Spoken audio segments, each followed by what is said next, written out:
Thank you everyone for joining us for the 20th episode of the CEO Journey podcast, where we talk about all things business and entrepreneurship. Today, it is an absolute honor to be joined by the one and only Joe McCarthy. He's a young entrepreneur and he really does know how to take your brand from 0 to 100. So Joe, it's an absolute pleasure to have you on here. How are you doing?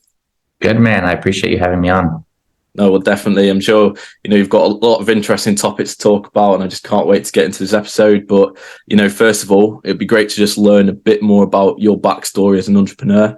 So I guess, what was your upbringing like? And in your eyes, who was young Joe McCarthy?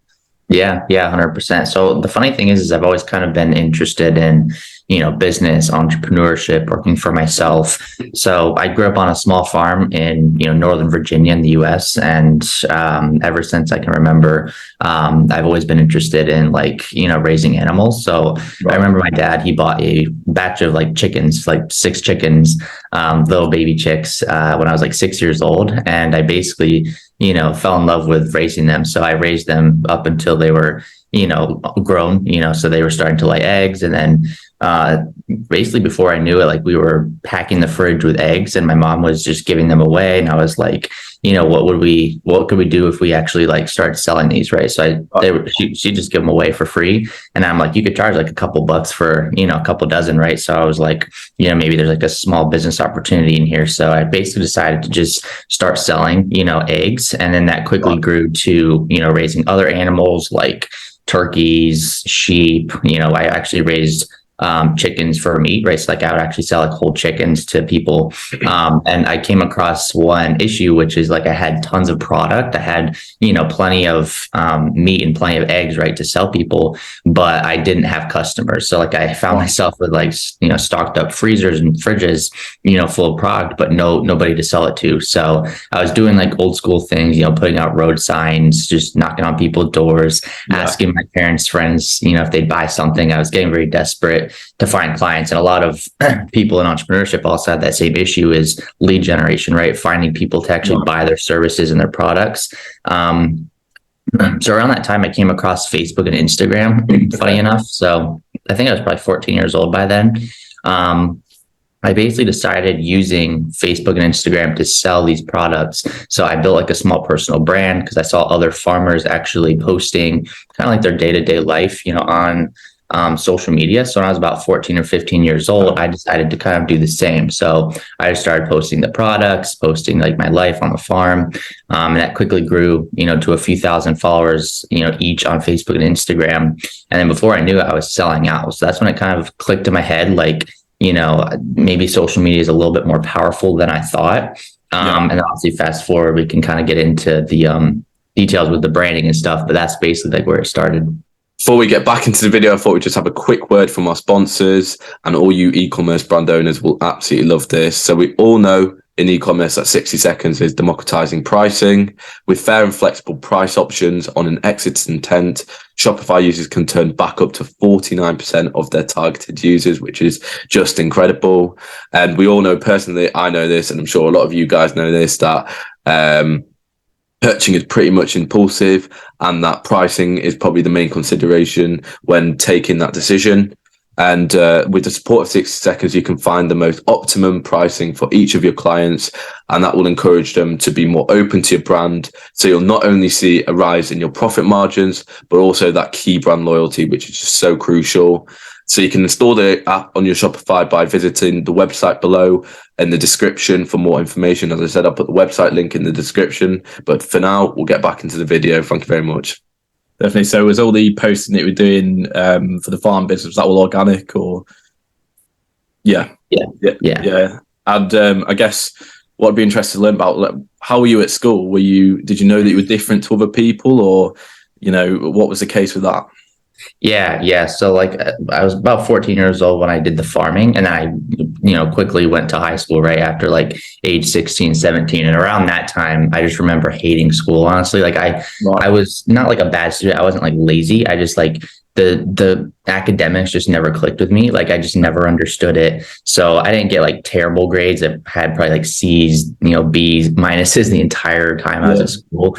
Even if I tried my hardest, I knew kids, just gifted with book intelligence, they'd get A's, not even try. Right. So I was never really like a super smart kid at school. And so that made me obviously not really like it as much. So I knew in like ninth, 10th grade, I didn't want to go to college. So I actually skipped, university completely. As soon as I got out of high school, I just ran the business.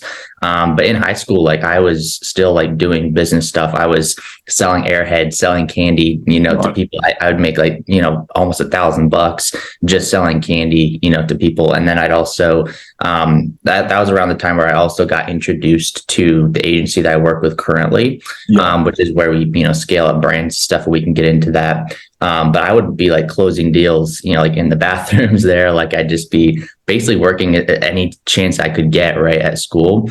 But yeah, like overall, I was not like a very academic kid. I didn't really enjoy school at all. So how much were you pulling in when you were closing these deals at school? So I was making more than the teachers, which is funny. Like I remember they were like saying like, you got to go to college, like you got to get these transcripts in, you got to do X, Y, Z. And I'm like, I'm already kind of doing well off right now. I haven't even like gotten out of school. So it's like, imagine what I could do if I wasn't, wasting 8 hours at school. But yeah, I was pulling in like 3, 4, 5K per month. And who were the people that I guess you were looking up to as a young entrepreneur at that time? Yeah, that's a good question. There was a lot of different people. I mean, you'll see like the bookshelf, obviously like Napoleon Hill, Grant Cardone, just like the classic guys online who are, posting Robert Kiyosaki, Rich Dad, Poor Dad. So like I really got immersed into like the entrepreneurship books, right? Like the classic ones that everybody reads. So I probably dove into like 50 or 60 books when I was around 15 years old. And I was always looking up to like, guys like Ty Lopez, Grant Cardone, people that were making it out in life, posting on social media, building brands, working for themselves. So those guys I kind of looked up to for sure. And so when did, because obviously you started JEM Media, just talk to a bit about that, and I guess like when you decided to take the plunge with that and go full in. Yeah. So basically I was 15 years old, right? So I took Ty Lopez's course. He had some like social media marketing agency course. And I took that, even though my dad was like, that's a scam, don't take it. But my thing is I spent money on it anyways. I learned a good amount of like basics to kind of like build the foundation for my company. Right. But then about fast forward 2 years is when I really started to make clients. So this guy, Dre, he's my partner currently, but he hit me up one day. He saw that I was posting like on social media. I was posting like entrepreneurship videos, just kind of classic stuff, right? Building my brand. And he DM'd me one day and he was like, hey, why don't you join the team, with us? Because I have my own, little company, right? Gem Media. And we basically help a lot of people with consulting, building their brands, stuff like that. But it wasn't growing like to the scale that I wanted to. So that's when I actually partnered with Dre and grow this agency, which is, what we're doing currently. But around that time, I was just a sales guy. So like I would, be selling for them, closing deals. I didn't make any money the first like 3 months of me being with them, but I was consistent. I kept pushing. And then eventually I hit, top closer of the month, back to back, like 6 months in a row. And so now, I have a higher position now with Grow This Agency, and we're able to help thousands of people, right, on their personal brands. But overall, like what we help people do is, grow their following, get them more engagement, help them just reach more people, because having a personal brand is essential. So we kind of just help blow people up, whether you're a business owner, coach, speaker, entrepreneur, essentially. So I guess obviously you were doing the work on the farm and use social media to really scale that. Did you leverage that success to go about and get clients for your business then? Yeah. So like I said, kind of in the beginning, right? Like it kind of clicked in my head that social media was like, a good tool. Like you could utilize it to bring in business, to monetize, to capitalize on it. So yeah, around that time, like 15, 16 years old, I was like, if I can do this with the farm, just imagine if I come out with like a consulting service or, growth or, just some kind of like programmer or, service that I could help people with. So yeah, that's, what I did is I leveraged Instagram, started posting consistently. And I'd reach out to people, I'd network, I'd, message 40, 50 people a day and actually like take action and go, make something happen. And that slowly built in clients, which was pretty cool. And so, like, what would be your advice for someone who's, looking, they've got a skill, they want to monetize it by getting clients and obviously running that agency model. But they might not have any case studies, they might not be confident. What would be the advice that you'd give to that person to really go out there and get their first client? Yeah, well, I think it really just comes down to taking action. Like, I feel like so many people get in their own head. They're scared of what other people think. They're scared to, actually go out and fail. Like, a lot of times, like, you're not going to be successful, like, right off the bat. You may, struggle to get clients for months like I did. But usually you don't make anything happen if you don't take action. So that's like the first thing, is just actually make something happen, go take action. As far as not having like case studies, obviously everybody starts at zero, right? So like what I did, especially for, the beginning, is instead of charging people, I just provide as much value as I could, just give them as much value. So that's almost like a no-brainer. They want to give me like a testimonial or like a result video. So usually what I would do is, in exchange for a free service, whether it's a product or, you're doing some kind of consulting or service for someone, instead of charging them, because it's going to be harder to get clients if you're charging and you don't have any case studies, instead of charging, just say, hey, if I do a good job with you, could you shoot me a 1-minute video going over like, how I was able to help? And then you start building these case studies, you basically get like 10, 20 videos that you could just pop up on your highlights on Instagram. And all of a sudden people start paying you. So I just say provide value first, and then by default, you're going to be able to get clients. So almost like a free trial in a sense. Exactly. Yeah. Yeah, no. And I guess in terms of like outreach, like how do you go about outreaching as well? Because that's also a key factor. Yeah. Well, I mean, step one is just figure out who you're actually helping, because a lot of people, they think they're helping everybody. And if you help everybody, you're really helping nobody. So I say kind of like figure out a specific like target, almost like avatar, in the back of your head for like who you're actually helping. So let's say, for instance, with me, let's say I'm helping like 18 to 25-year-old male entrepreneurs, primarily in the US or the UK. You want to kind of pinpoint like specifics so that when you're searching for people on Instagram or on social media, you know exactly who you're targeting. And then that's something else you want to do with the content, is you want to almost target the content and almost make the value in the content specific to this client or this avatar. So that way, if they do come across your page, they're like, oh, like that's something exactly that I struggle with. Oh, that helped a ton with my specific scenario. So I say first is pinpoint like your actual niche. And then obviously then you can do the simple things like reaching out. And I have like scripts that I've, created. I've tested so many different scripts, and see what works. But you definitely want to keep it short and don't sell right off the bat. You just want to kind of make a connection, if that makes sense. No, definitely. And if you, like starting again and you had, 3 top skills that you would learn to monetize and sell as a service to other business to really help them and grow, what would be those 3 skills? That's a good question. I mean, I think one is like editing. Like, I think sometimes people don't know how to create decent looking content. So like maybe learn how to use Canva or even just delegation. Like, I think if you can't figure out how to do something well yourself, I'd say like the second tip is delegation, whether that's video editing. Like I have a buddy who edits all my videos because he does a better job than I do.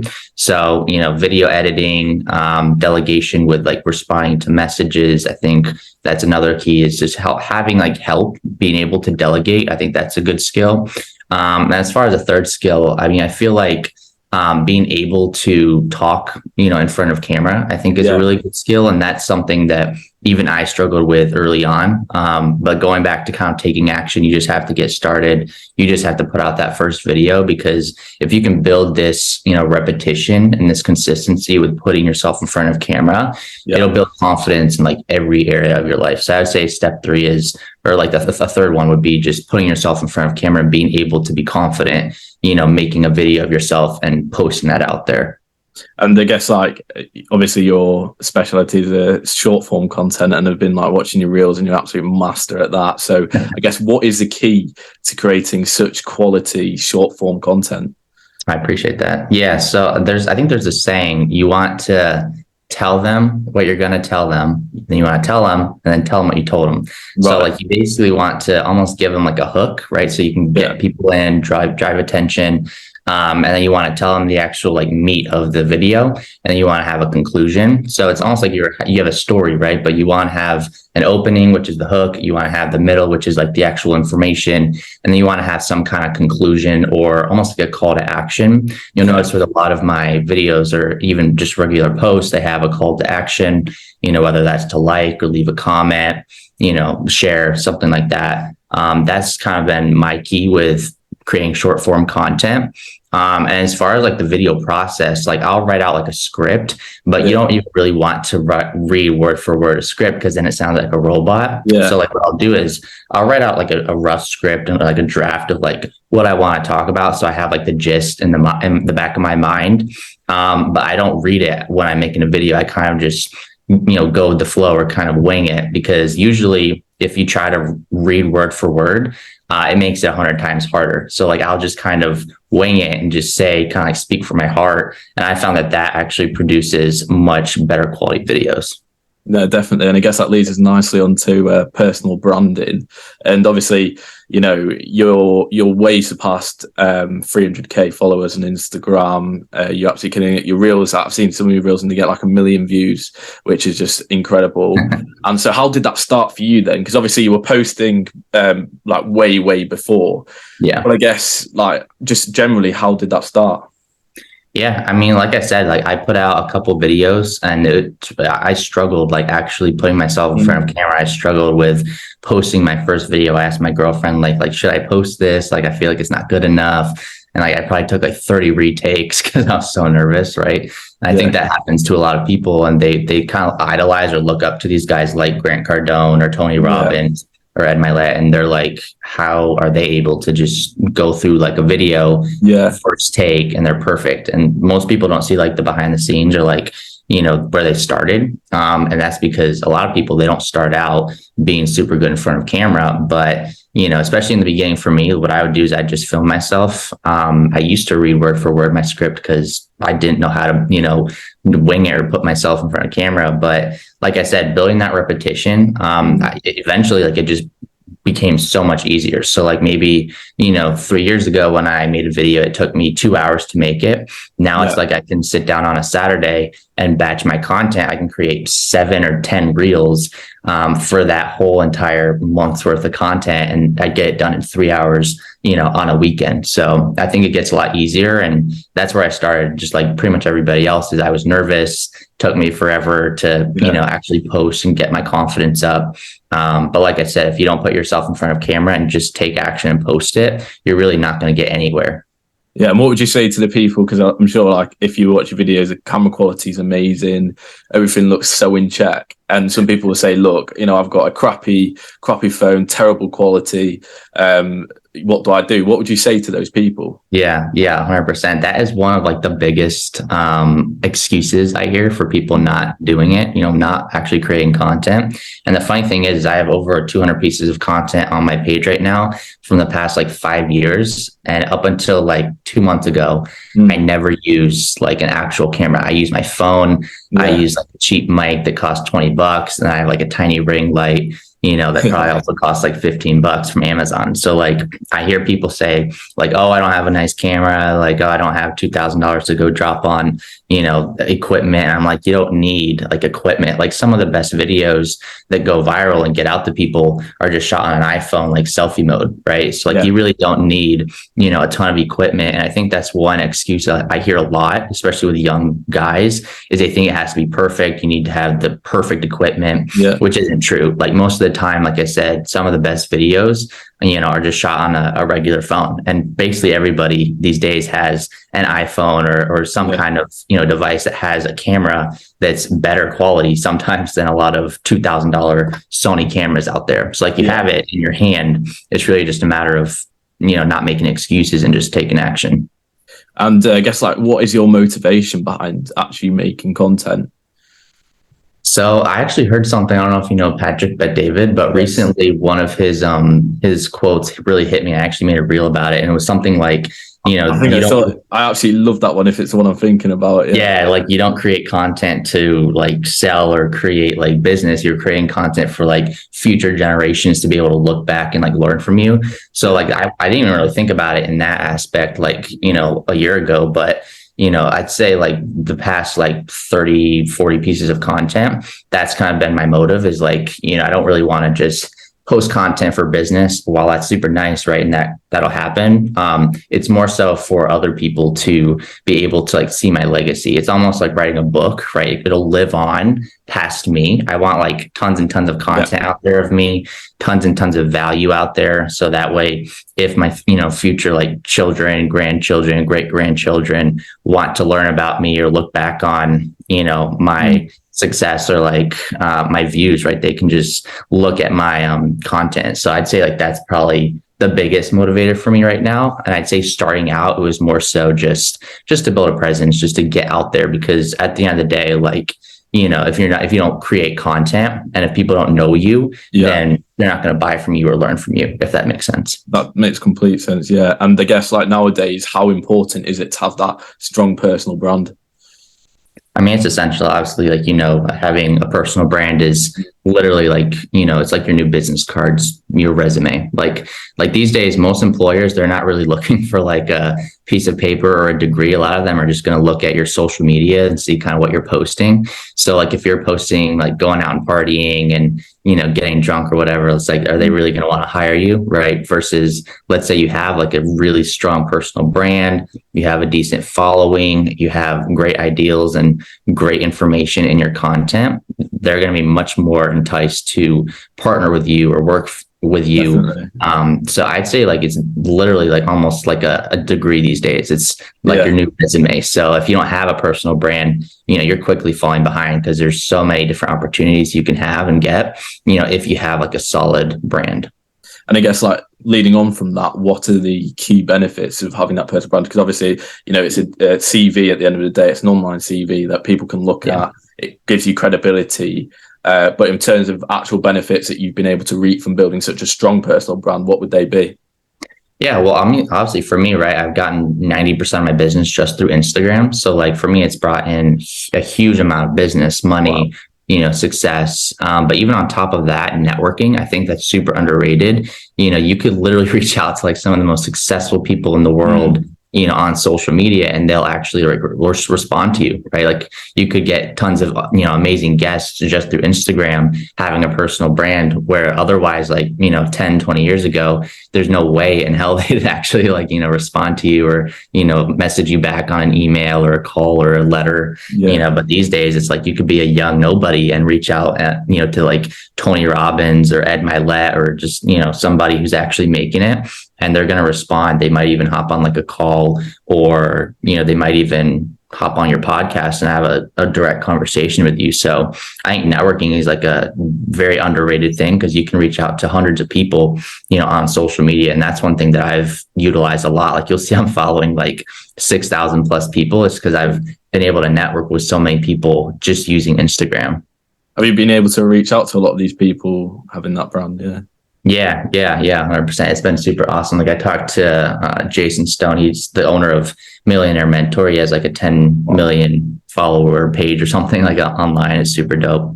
Wow, that's incredible. And a bit of selfish advice here, Joe, but like obviously looking at this podcast, how would you go about, growing it and gaining more followers and all that sort of stuff? Yeah. So like, that's where it kind of comes down to like, should you do like more organic or paid, right? Because it's like, there's only really so much you can do with just growing organically. I know a lot of people, they've done tremendous work just growing organic, but then I know some people who are doing amazing things who do paid, whether that's, growing like with a service like us, running ads, marketing, promotions. So I think it really depends on like your goals. Like, do you want to reach, millions and millions of people? Then it might take like a small investment, right? But I'd say like for you starting out, even if you don't want to spend like money, putting out content is always the way to go. So I would tap into TikTok because you can grow pretty well organically there. Drive your audience from TikTok to Instagram. Just make sure you're posting reels, at least like 3 to 4 times a week, put out decent content, provide value, and eventually like you will grow. And like I said, going back to networking, reaching out to some big players that have, good audience, they can reach massive amounts of people, get them on your podcast. Because then it's like, if they share your content to your page and stuff like that, you're going to get that content to more people, and that's going to slowly build up your following and your views. Consistency is key at the end of the day, isn't it? Just keep posting. Yeah. But yeah, I guess like for us, I guess short form content is actually doing pretty well for us, and we're trying to leverage that as best as possible because we see that provides the most amount of value. Yeah. But yeah, so with Grow With Us, so obviously that's the agency that you're running with now. How many people have been able to work with through that agency? Yeah, so to this day, we've helped 7,000 different clients, scale up. Yeah, I mean, the cool thing with social media growth is like there's really no shortage of people that need a brand. Like we've worked with rappers, artists, entrepreneurs, coaches, podcasters, like literally, the list goes on and on with the type of clients we've had. And like I said, everybody needs a personal brand. So we've been super blessed with, never really having a shortage of clients to help. And is it about just getting their following base to increase, or what are the aspects you focus on? Yeah, great question. So, I mean, it really depends on like who you are, what you do and what your goals are. So for you, for instance, maybe you're not looking for like a direct ROI, like selling a course. Maybe you're just looking for listeners, or you're looking for more subscribers on YouTube.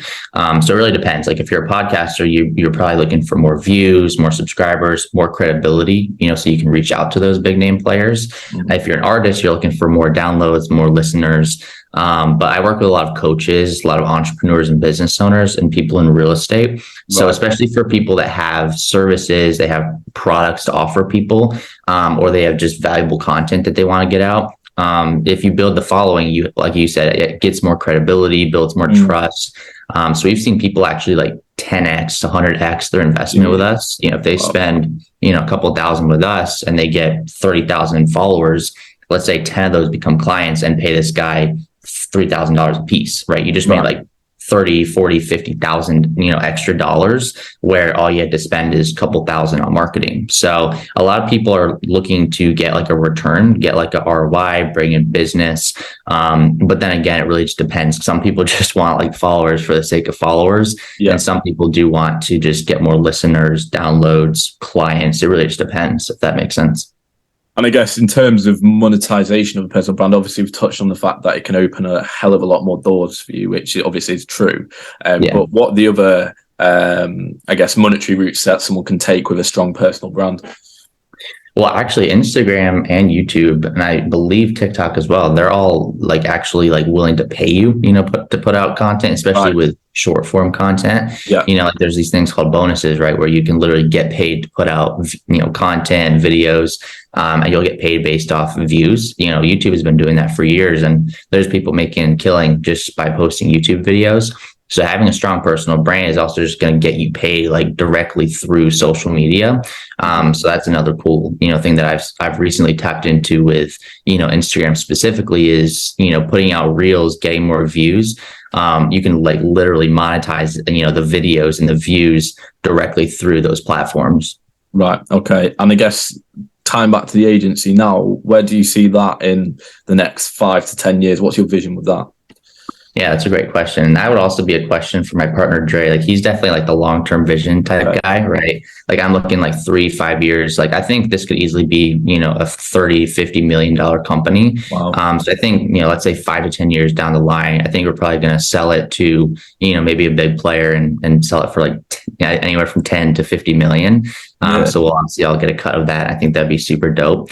But ultimately, like depending on like where social media goes, we're probably gonna have to shift with where it goes, right? Whether that's like the metaverse and we start selling ads in the metaverse or whatever happens with that, right?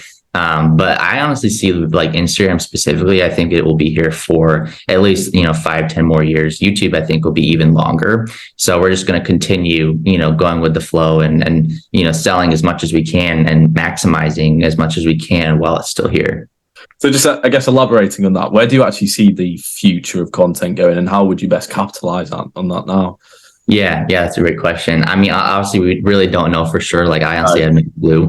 My speculation is like we're really going to get into like that virtual reality, like Really? Wow. that Zuckerberg is really pushing with having like virtual meetings, having like virtual real estate being sold and all that kind of stuff. Like, people are really going to get into I'd say like the virtual side of things. Like, maybe instead of investing in real estate, in person, you're probably going to do it online. Or let's say you're starting to buy like road signs, you could buy like actual like advertisements in the metaverse. I think it'd be super interesting. And same with business meetings. I think a lot of meetings and stuff, like, it'll probably move off of Zoom into like an actual virtual reality type thing. But at the end of the day, I really don't know. I think it'll be super interesting though.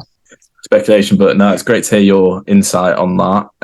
And you touched on the fact that you'd be obviously in the future hoping to have an acquisition with your agency. How difficult? Because obviously the agency model as a business model it's different, isn't it? And how difficult is it to actually get that acquisition with having an agency? That's a good question. Honestly, I don't know. Like, it's hard. Like, it really depends on like what people see as valuable. Like, we could sell out right now, but we don't really want to because we see a huge potential. Like right now, we're doing roughly like 5 million a year, in revenue.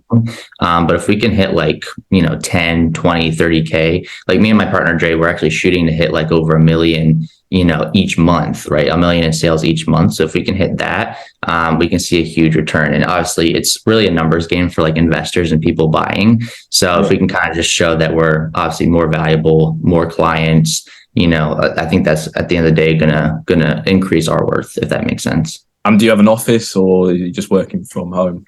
I just work from home. That's the cool thing about social media is like I'll travel to Florida, Texas, what have you, and I'll just bring my laptop, my phone, and that's really all I ever need. So I work from home. I'll, get up when I want, work when I want. Typically I'll do like a 12-hour day, but because I love what I do, right? So I'll work like 10, 12 hours a day and not realize it. But, like I said, it's kind of like I enjoy it. So it doesn't even feel like work most of the time. But yeah, man, I just work from home. So I don't even really have like an office, which is funny. No, definitely. Well, I guess the last two questions that I want to wrap up the podcast on is number one, looking back at everything you've achieved, if you had to tell your 14, 15-year-old self one thing, what would that be? So I would probably tell him to not care so much what other people think. I think a lot of people, like I said, they get in their own heads. They are always worried about like, are they going to like this? Are they going to hate this? Is this going to flop? Like, should I actually do this? Like, what are people going to say about me? What are my friends going to say? And it's like they get wrapped up in their heads about, what other people think. And at the end of the day, like, you're going to get judged basically no matter what you do, right? So like you could literally become the most successful guy in the world and people are going to criticize you. Like we just saw Mr. Beast, he literally spent like millions of dollars to make these people unblind and people are criticizing him. I saw that. Oh, he just did it for views. And I'm like, you can literally help so many people and people are still going to criticize you. So at the end of the day, like I say, like, don't care what other people, think, put out your content, do what you want to do. Cause if you're poor and you don't have any money, people are going to say you're lazy. If you're rich and you're super successful, people are going to say you're greedy or you scam people. So, you might as well do what you do because at the end of the day, criticism is going to be there no matter what. No, exactly. And I guess 3 things that you'd start off doing if you had $0, what would you do? So, I mean, content, right? It's free. Put out content, post literally every single day. So I would just say, put yourself in front of camera. Second thing, start networking, really try to like reach out to people that have a little bit more success than you, a little bit more information and value and wisdom. Cause you can learn a ton of, from a lot of people. I've invested thousands into coaching, just to learn from more successful people than me. So number 2 is networking and really get in those groups of more like-minded, individuals. And then I guess my third, let me think, I want to make sure it's something good. 3 things starting out. I guess get your mindset right. Cause I think going back to like, you don't want to do something for like the wrong reason. So make sure you get your mindset right, figure out like what you want to do, even journal on it, say, well, why do I want to do this? Because a lot of people, they lose passion or they get this burnout because they aren't really actually like interested or passionate about, the thing that they're accomplishing or, attempting to accomplish. So I'd say like get your mindset right, figure out like exactly what you want to do, game plan for the next, 2 to 3 years, and figure out like deep down, like, why do I want to do this? Because if you can figure out like what your passion actually is and what you actually want to do, it makes it much easier. Like I said, I love what I do. So I rarely get like burnt out, even if I do work a lot of hours per day. And that's just because I'm more in line with my passion and I know exactly like why I'm doing what I'm doing, if that makes sense. No, definitely. Well, really appreciate that insight and advice. I've absolutely loved today's episode, Joe. I hope you have too. And there's so much to learn from it. Whether you're wanting to start off creating content, building a brand, this covers everything. So thank you so much, Joe, for hopping on. Really appreciate your time. Have you got any last words to the viewers? Anything you'd like to say? Take action. You'll see in my content, like that's one of the biggest things that I push is just taking action, just get started, even if it's not perfect, just, make something happen. No, definitely. And we'll put all your social media accounts in the description so the audience can go check you out. But yeah, as I said, Joe, thank you so much. And for everyone out there listening, make sure you stay tuned for the next episode and feel free to join our free Discord community where you can network with like-minded entrepreneurs. So yeah, really hope you enjoyed this episode. Thank you. Thank you.